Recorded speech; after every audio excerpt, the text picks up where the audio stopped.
If you've ever wondered what it's like being inside the Monitor, this museum is probably about as close as it's going to get, as it takes you through several stations of what the Monitor would have looked like on the inside, including underneath where the turret was and the propeller shaft in the very end. And you can actually see the jack screw that's here too.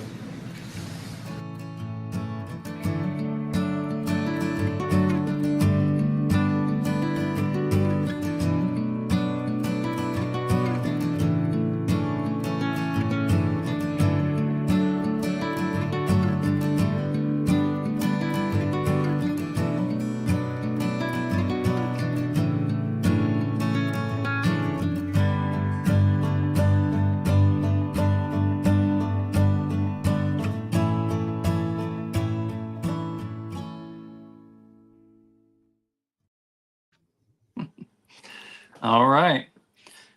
Well, we're going to welcome to the channel here, Howard H. Hoege. Is that how you say your last name? You know, it's Hoege. Hoege. It is spelled Oh. exactly the way you just pronounced it, but it's pronounced the way I said it. Yeah. All right. Howard H. Hoege III. He's the president and CEO of the Mariner'sMuseum since 2016, a West Point graduate of 1994, infantry officer, a JAG officer. He's a survivor of the U.S. Army Rangers class, 1995, 101st Airborne, 2003 and 2004 in theater. He left the military in 2008 and was on the investigative council for the Armed Services Committee, assistant dean at the University of Virginia's Frank Batten School of Leadership and Public Policy. And I also read that you are married with 2 adult children. That's exactly right. All right. Well, I guess that kind of sums it up. That's a pretty impressive resume you got there. Well, thanks. And it's been a great journey, that's for sure. But having an absolute blast here now. And I got to say, before we dive in, Charlie, that was an excellent video, man. Maybe you want to go see the Monitor Center. Well, something tells me that you can see it anytime you want to. I appreciate that. Yeah. So we'll dive right in and get to a couple of questions here. So you show up and you become a part of this thing in 2016. Tell me, what is it like for you to be a part of something that's just so big? Because that museum and what they do, it's a huge undertaking. I have to say it is a huge undertaking and it's an absolute honor. So probably a lot of the folks that are watching know that the Mariners Museum was founded in 1930, and it's a cool founding story, which I'm happy to share if you're interested. But the original charter says that, look, you're going to be a museum and a library that preserves maritime heritage within a park on a lake, right? And a lot of folks don't quite realize that we sit on a 550-acre campus with the 167-acre Mariners Lake right in the center of it, all on the James River. And so it's a really, there's a lot of moving parts to the team. We have about 295,000 square feet of roof line here that houses the museum and the workspaces and the storage and the labs. And then there's 550 acres. And so I feel like I'm learning something new every day. Team is about 115 people strong. We're growing. And so it is, it's humbling and it's fascinating. Outstanding. Yes. It's like a small command onto itself. It is actually. Yeah. Yeah. And I've been out there to that park too. That's a pretty impressive park that's out there as well. I know we go out there and take strolls all the time. Now, when people visit that museum, they pay like a $2 fee just to get into the museum. How does this museum operate on such a small fee to get in there? Yeah, if you don't mind, I'm going to take a second to tell this story because it's pretty impactful. So the rest of that charter, right? I just told you it listed all the assets: museum, library, preserve maritime heritage within a park on a lake, and then it says the purpose is to promote the public welfare. And so in 2016. We had just finished a strategic planning process. I joined the team at that time, and we were experiencing what a lot of museums are experiencing across the country, right? Which is declining visitation, declining revenue, things like this. And there are definitely some institutions that are bucking that trend. We're proud to be one of those institutions that's bucking the trend now. But we really evaluated, what does it mean to promote the public welfare? And in doing that, we recognize we've got a charge, and that charge is that whatever we're doing should do good out in the world, right? We don't get to just show up and sort of play museum day Right. in and day out. We got to do something that serves. And so we developed a new mission statement, and that mission is that we connect people to the world's waters, because through the waters, through our shared maritime heritage, we're connected to one another, right? So we Right. connect people to the world's waters because that's how we're connected to one another. And we think is a really important mission today and always, really, because that shared connection to the water transcends race, ethnicity, gender, age, socioeconomics, right? And all the ways we're sometimes made to feel different from one another. We can all trace our roots back to the water. And so we said, okay, we're going to reposition ourselves a little bit less as an attraction, right? Which by definition puts me in a transactional relationship with the community that we're meant to serve by our charter. Yeah. And and also, by the way, means we want to go compete with Busch Gardens and Marvel movies and sporting events and all these other things. And the truth is, we don't want to compete there, because we're Right. more than just an entertainment venue. And Yeah. so we said we're going to position ourselves a little bit more as a community resource, with the idea that we have a special responsibility of stewardship of this vast maritime heritage collection that's really capturing the history of the people in our local, national, and global communities that we serve. And so when we adopted that new mission statement, the very first thing that we did to operationalize that was to test $1 admission in the August of 2016. So in August of 2016, we had no new exhibits, no new programs, right? We just decided to drop the barrier to entry from $14 a person, Yeah. thinking attraction, to $1 per person. And we chose $1 and not free, so that when people said, why are you $1 and not free? We could say, well, through the waters, we're one city, one region, one nation, one world, $1, right? Yeah. And That's good. so that month, a typical August for us was 5,500 visitors. Okay. This is before August of 2016, 5,500. That month, we saw over 39,000 people in our galleries, sevenfold increase. Yeah. We, on a percentage basis, more than tripled the number of kids in our galleries, right?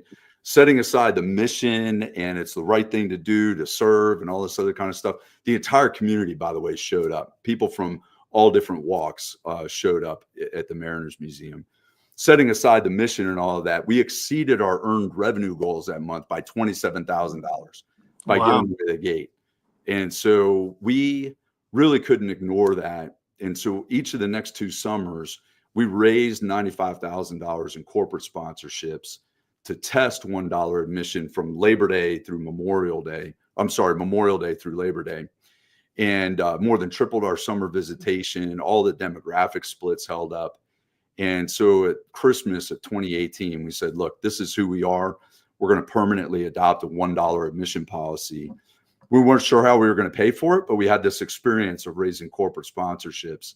Yeah. And do you know that less than a year later, the Batten Family Foundation, which is one of the real philanthropic families in our region, the Batten Family Foundation approached us. They said, we don't think dollar admission should ever go away. We think it's really important what you're doing around access. What would it cost to permanently endow that? And they gave us a $10 million endowment to Oh, wow. permanently endow dollar admission. And so we invest those funds, right? We don't touch the principal. We just spend earnings. But our draw says 4% of a rolling 3-year average value of that fund is what we'll take in. So, hopefully your guests can do the math there and figure out that we generate $400,000, minimum of $400,000 a year now into our operating budget to underwrite basically $1 admission, which more than replaces the gate that we had received. That's pretty amazing. It was awesome. It was phenomenal to kind of throw the doors open in that way. And Yeah. yeah. Right. And for me, something like that for me is I'm not as much as a business person as I am a history person. And for me, that mission isn't particularly just about the community itself as much as it is getting this information and getting this history into the faces of those children that are walking in that door, because the future of our generation is walking through those doors every single day, and they're learning about that maritime history. So that's pretty amazing stuff. And if I can piggyback off of that, I mean, it is, you're exactly right. And one of the benefits that we have as a history museum is that, it's not always all about the facts and the figures. It's about the human story, right? Right. And it turns out, particularly with respect to a maritime museum, uh, there's if you really believe in what I'm saying about the mission, right, that we all can Yeah, trace our roots back there, then for a lot sure. of the history I'm learning, I may have a personal connection with. We Yeah. have a ship model in our gallery right now. It's the Kroonland, but the Kroonland and the Finland were two sister ships, and the Finland, which looks exactly like the Kroonland that we have in our gallery. The Finland is the boat that my grandfather, my great grandfather on my father's side, immigrated to the U.S. from Germany on.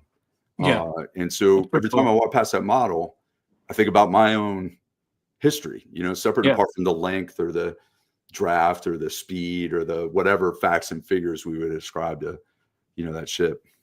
Right. That's pretty amazing. And I mean, coming to America, we're all immigrants in this country here. So, That's it. That's it. so how does the ongoing preservation and study of the wreck and the site itself, all of that, how does that shape naval warfare? The look of what the future of naval warfare is.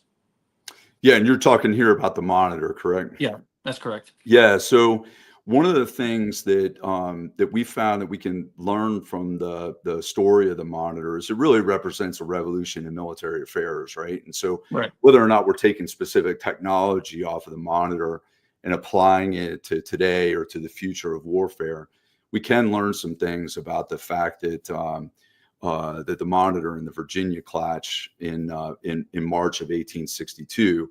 And so one of the things that the conservation effort itself, which by the way is the largest marine archaeological metals conservation project in the world, the That's team amazing. here, yeah, our Monitor conservation team, our archaeological conservators that are working on that project are developing science that they're exporting out all over the world.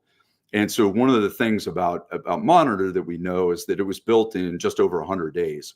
Yeah. You wish we could apply some of that to today's, building today's Navy, but it was built in just over 100 days. So there was not time to machine every single individual part. And so it really represents one of the very first ships to have a very robust supply chain. I don't recall exactly, but it was everywhere from kind of the upper reaches of Maryland and Pennsylvania through New York or supplying, and they're pulling valves and things like this off the ship. Well, Yeah. We kind of know that in the abstract, and the archival record, right? The bills of lading, the ship plans, things like that tell us a little bit about that story. We know of between 15 to 20 different companies that serve as suppliers and subs on the Monitor. But when we get in and we start doing the archaeological conservation, our team is now found in the archaeological record, right, the maker's marks and things like Yeah. that, more than 30 other companies that were involved in the construction of Monitor. And so we Wow. now know that it's a much more robust enterprise than you would know by reading, accounts of the time or doing primary source document research into the Monitor. One of my favorite stories, if I can, about that is one of our conservators in 2016 is working on a valve, a brass valve, and as she's removing the concretion, she discovers a maker's mark, and it's a company that we don't know from the archival record. It's called McNabb and Carr, and McNabb and Carr. She started doing some research, and it turns out that the company still exists. Oh, wow. It's changed names, it's traded hands over time, it's moved from New York down to Anniston, Alabama. It's M&H Valve Company, and they're still in existence. And so our Wow. team was able to contact them and say, "Hey, did you know you were part of the Monitor?" And they didn't know. And so we were able to communicate that to them, and share that they had a role in history back in the day.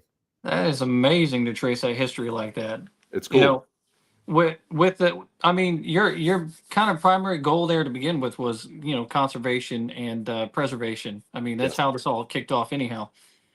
What kind of challenges are you having with balancing that with also having the public there to be able to display things and stuff like that? I mean, there has to be some kind of challenges. Yeah, absolutely. So one of the things that we're really proud of as an organization is that we are leaning into this trade-off between our stewardship responsibilities, right? The conservation of the collection, and the research that goes into the collection, and our engagement responsibilities, right? And they providing access to that stuff and value in the stories that people learn from this. And um, so, you typically think of those two relationships or those two responsibilities, they are inversely related, right? Probably the best thing that I can do for the collection is to Yeah. lock it in a cold, dark room Yeah. and Yeah. never let it see the light of day again, right? And then you would say, Right. well, what's the point of having it? And so if I provided physical act, the best thing to do from an engagement perspective is to let people handle this stuff, right? Really get it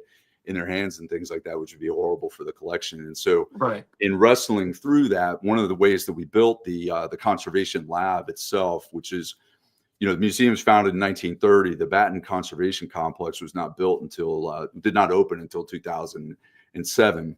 But the main wet lab that has the large artifacts, the Monitor turret, the two 11-inch Dahlgren guns, the gun carriages, the Monitor's engine, all of that stuff is being conserved with one wall of glass that you can Yeah. actually look in and see the work happening. And frequently, particularly during the summers, a conservator or a member of our conservation team will be up on the observation deck. Sometimes it's a docent. Sometimes you might run into me up on the observation deck, and we'll tell you about what's going on in the lab. And the same is true. We have a clean lab on the second floor of the facility that now we've built to do the exact same thing. It's got a glass wall, and I can look in and see not just monitor conservation, but the conservation of the rest of the collection. So that's one step that we're taking to try to bring the back of house forward. And I'll tell you the other thing that I'm really excited about is that we're starting to develop this concept of moving our storage into the gallery space. Okay. And we want in the gallery space, we're only moving things that are not light sensitive into storage in our Yeah. galleries. A lot of institutions call this open storage or viewable storage. We're trying to add an extra layer of interpretation to it. But anybody that visited the museum right now would see this being built kind of right in front of them. And so now we've got four galleries that we've transitioned into this accessible storage model. And over the last 11 months, we've introduced over 2,000 items from our collection into our galleries that had previously been, behind locked doors in storage. That's pretty amazing. Yeah, to go walk through that place, and for anybody that watches this video and hasn't been there before, to walk through that place and to see some of these items that are on display, it's just, I don't know, they give you chills. Yeah. To And if know I what happened on that ship, I mean, it's just amazing. Yeah, and if I can expand on that too, because Yeah. this idea of accessible storage is kind of how the large artifact gallery of the Monitor Center is built, and that's the video that you showed ahead of time.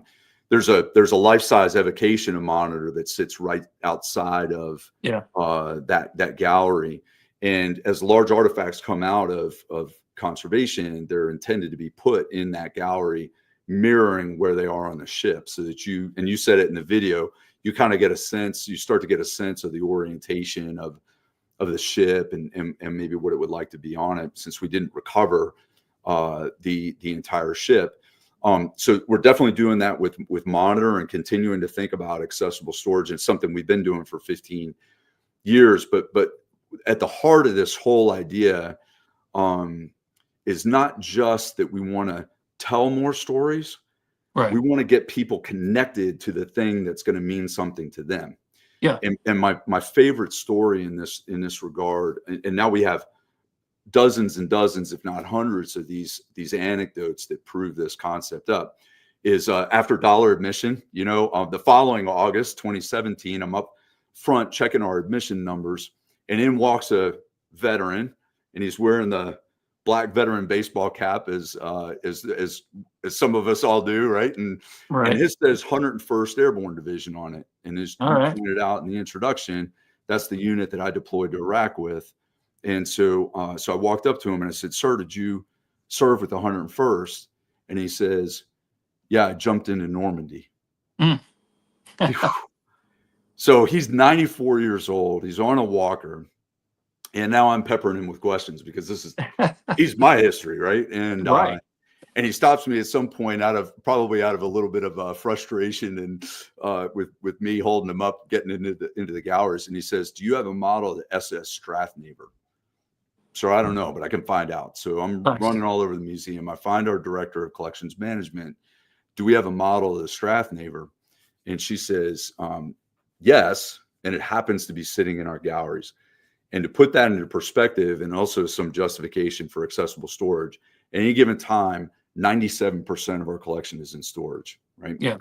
So this happens to be in the galleries. So I bring him out or I bring him, around to the Strathnaver, and he's now standing in front of it, and he's there with his great grandson, and he points at the Strathnaver and he says, "That's the boat that took me to Europe." Wow. And he starts to sell the story of the crossing, right? They were 24 hours underway. The Strathnaver broke down. The convoy continued. Corvette came out, was doing laps around it. They got it back up and running. It joined another convoy, broke down again, had to peel off to Halifax. I don't think it actually did ever make it to Europe, but he's telling this story. What exhibit are we going to do on, troop ships, passenger liners converted to troop ships in World War II? How am I going to possibly do that for that guy? Yeah. Right. No. I just need to get him in front of that thing and that's the value proposition to this place. Absolutely. And I'm sure they brought back a whole lot of memories for him too. Oh, no doubt. And is now an incredible memory for me, honestly. That's good. That's good. Yeah. Well, with the museum itself and the conservation, there's been a lot of technological advances through the years, and I'm sure in conservation that is 100% true. Because the monitor itself was, the technology of its day.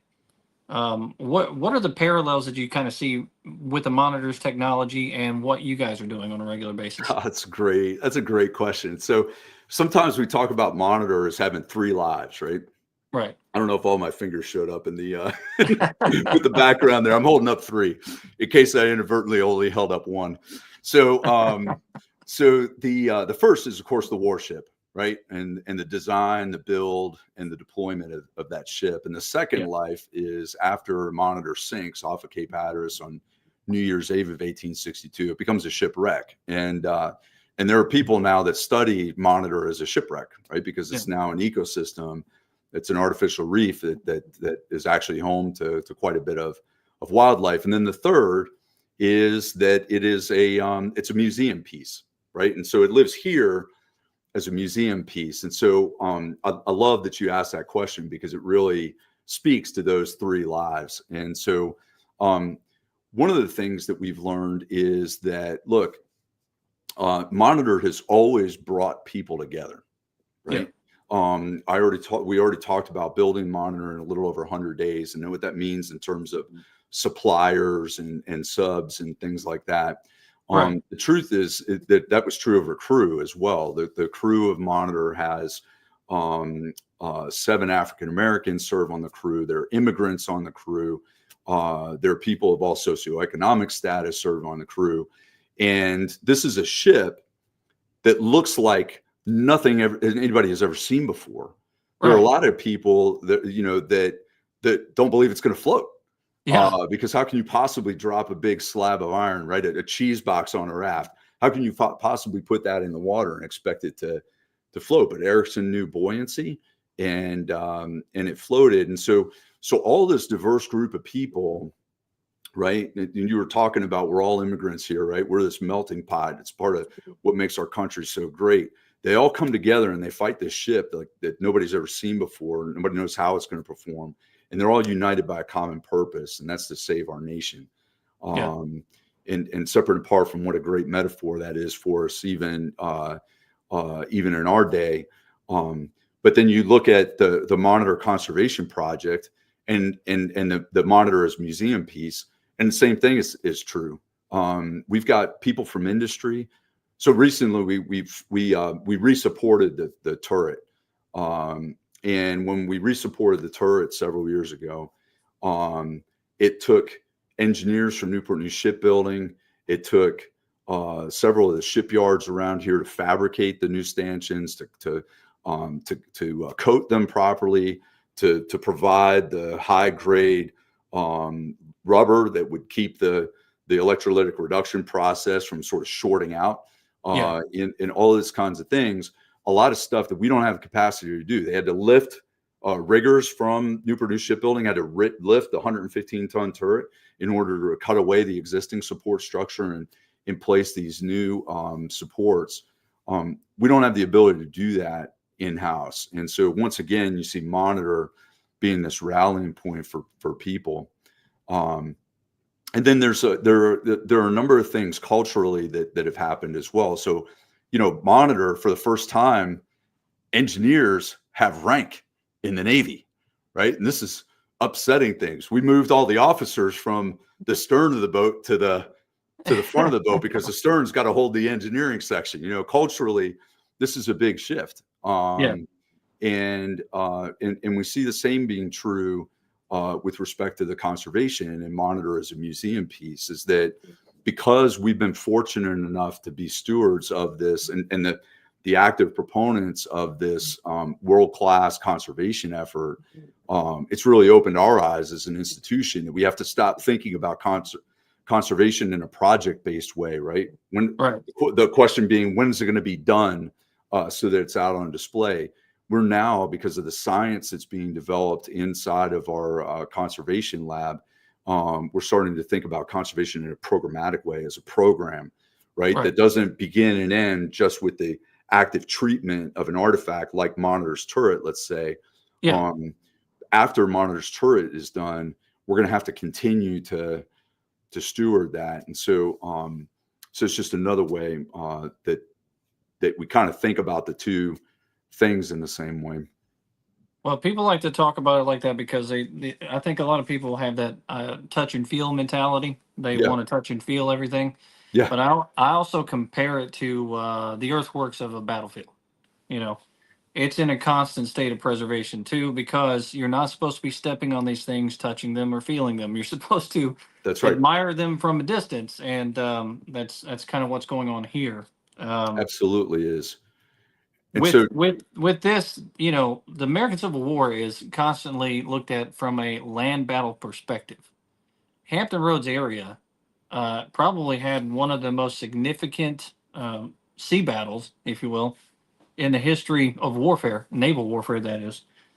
What do you have to say about that? Well, you're exactly right that the Navy and the Civil War, we tend to think about just in terms of blockades, but there were a handful of significant battles. And that battle alone, I have to tell you, probably catapults Monitor into being one of the top 5 most significant ships really in world history, because it's the first time 2 iron ships battle one another, right? And given what the CSS Virginia did to the Union Navy on March 8th, before Monitor had arrived, right? Sinking the Congress, sinking the Cumberland, sinking a couple of tender ships, running the Minnesota aground, right? It was wreaking havoc on the Union Navy. That didn't happen on day 2 of the battle, right? And when Monitor steams in the night of March 8th and gets orders to post itself next to the Minnesota, and then rolls out to meet the Virginia the next morning. The next day on March 9th of 1862. And they just bounced cannonballs off of one another for about 4 hours. Even though it's a draw, that moment in an instant renders the wooden naval warship obsolete.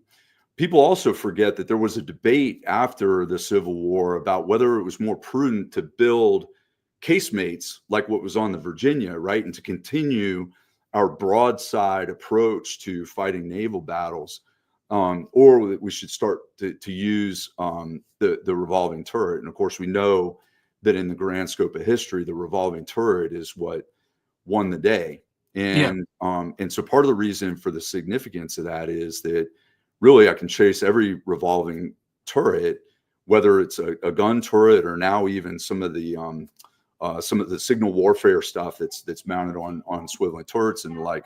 You're gonna have to forgive me. There's an announcement coming in over our PA system. You may be picking it up on the podcast, but the but in any event, these all stem from that battle, which is absolutely huge.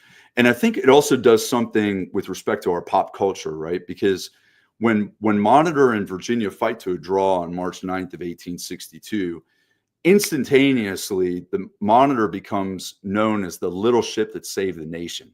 Yeah. Right. And of course, the fear was that the Virginia was going to steam out once they were done with the Union Navy there in Hampton Roads. The Virginia was going to be able to steam out into the Chesapeake Bay, up the Potomac, capture Washington, D.C., and the war would be over and the South would have won. Right. Now, as a technical matter, that probably couldn't have happened just given the weight of the Virginia, right? It was this ocean-going vessel to start with a relatively deep draft that now has all this iron sitting on top of it. Probably couldn't have done that, but people didn't know that for sure, and they believed that because the Monitor went toe to toe in this epic prize fight and stopped that from happening, that she became the little ship that saved the nation. And I think there's something that's a little bit rallying about that, right? Yeah. And there's two things that kind of flow from that. Number one is Lincoln visits the peninsula, right, during the Peninsula Campaign, and then later in 1862, and both times visits the Monitor. And he's really studying it and everything else because he had played a role in the selection of Ericsson's design to build Monitor.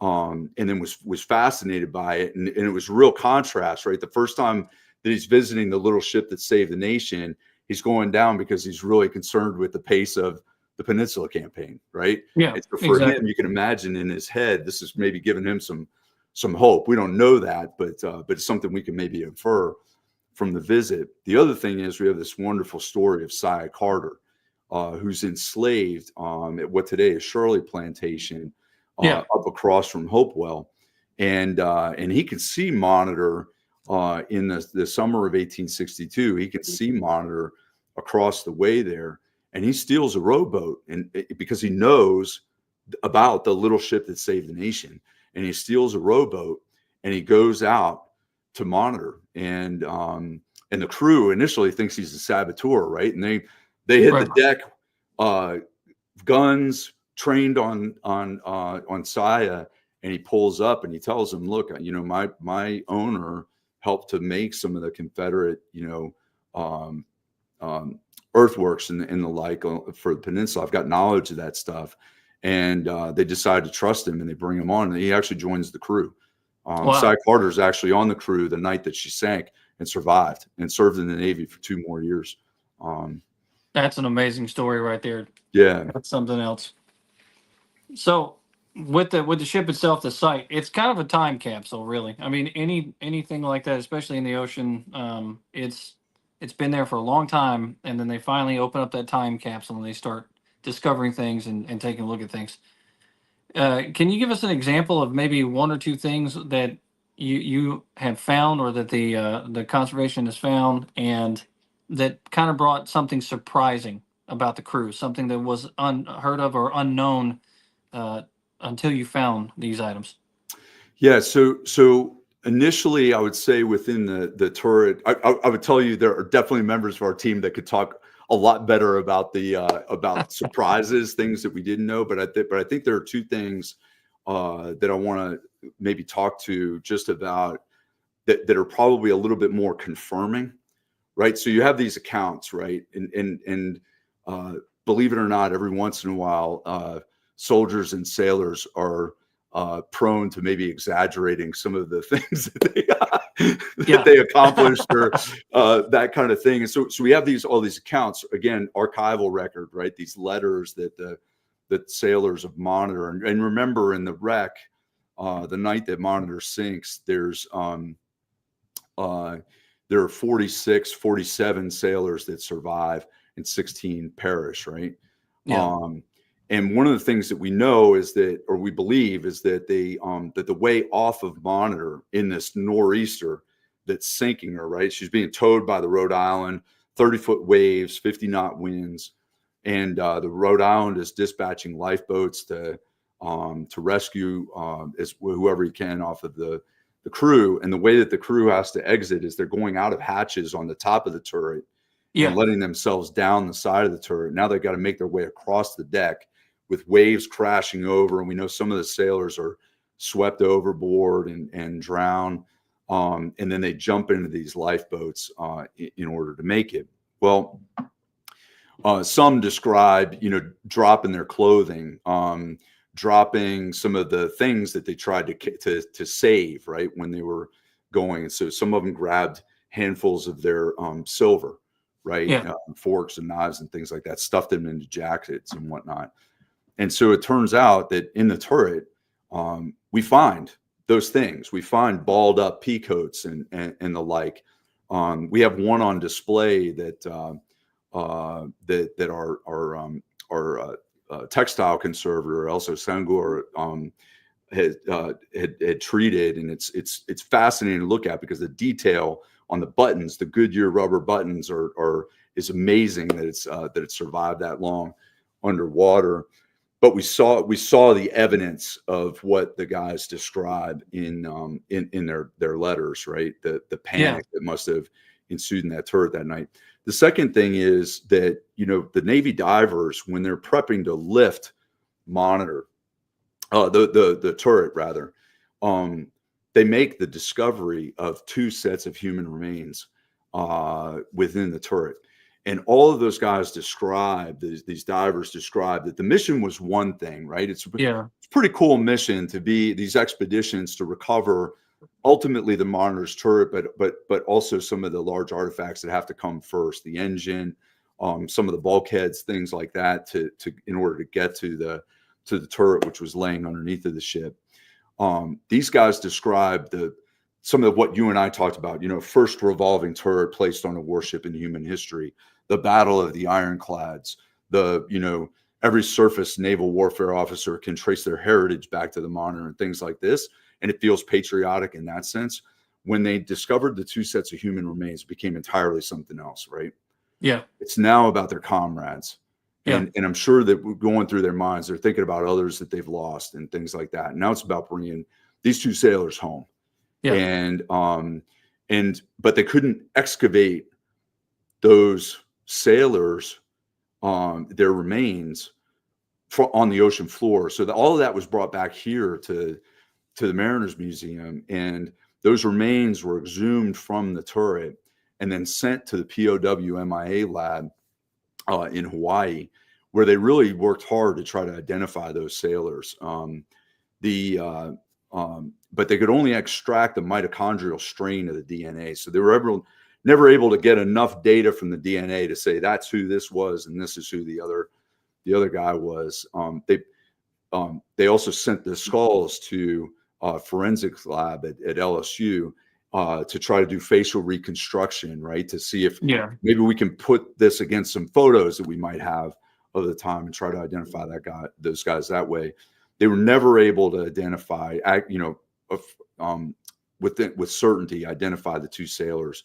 And so in 2013, with all the data collected that we could collect, sent the remains up to Arlington, where they're buried now, with a monument to all the 16 sailors that passed away. And so I think those two things, right, we're right back to, why do you do the conservation in the first place? Absolutely, somewhat about the material of the artifacts, but fundamentally it's about telling people stories, right? Yeah. And we get to have this conversation now about Cy Carter, about the 2 sailors that lost their lives, about the others that write, in their letters about the panic, the fear that they had, the horror of that night, shedding their Yeah. clothing literally to get across the deck. Yeah, that's all pretty. That's all pretty amazing stuff, and I don't know. It really puts a lot of things into perspective too. You know, the American Civil War. That's one thing that the sailors shared with the soldiers for sure.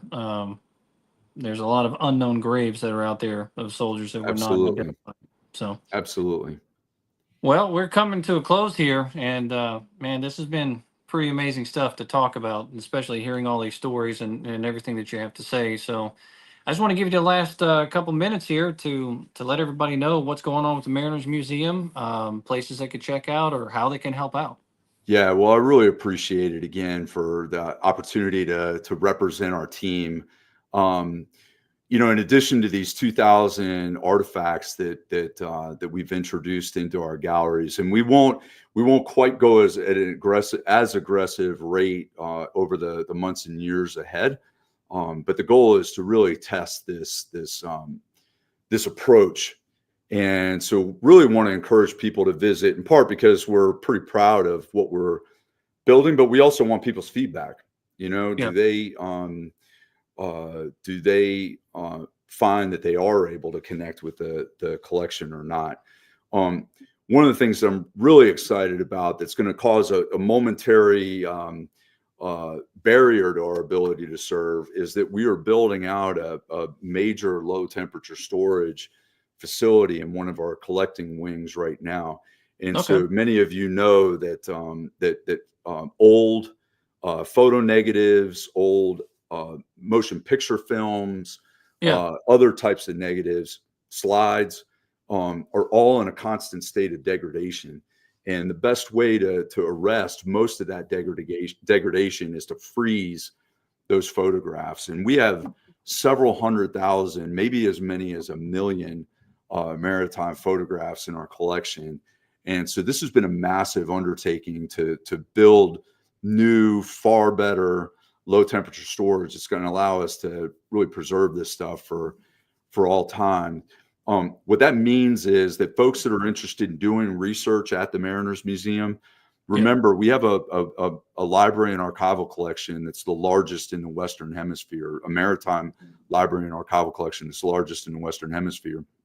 And so we're constantly responding to research requests for particularly images in our collection. That's going to be slowed until about June Okay. or July of this year while we build out and move the collection into this space because it's co-adjacent to our digitization lab. And of course, we're in just this slow, steady process of digitizing as much of that collection as possible. The second thing I'd like to say is that just encourage people to visit our website. Everything we've talked about today and a lot more is there.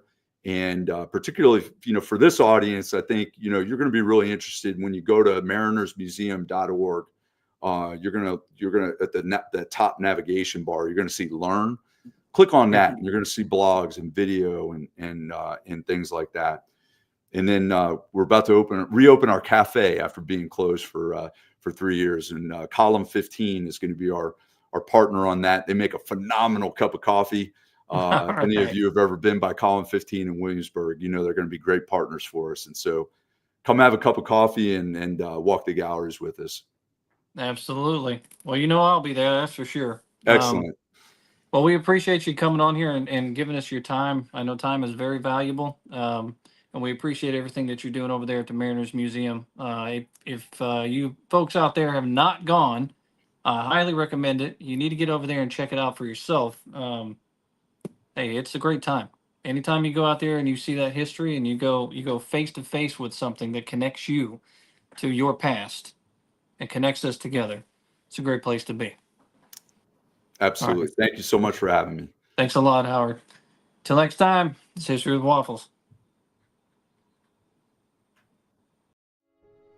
Now, I couldn't think of a better place to end this video than right here in the middle of the woods, the Battle of the Wilderness, at the hotly contested Brocken Plank Road, Orange Plank Road. Not too far in that direction, Longstreet's wounded. Right here where I'm at right now is a place where Men like Wadsworth and Hayes end up losing their lives. Families lose loved ones. Soldiers burn to death in these fields around me here. If you'll let these fields do it, they'll touch your soul.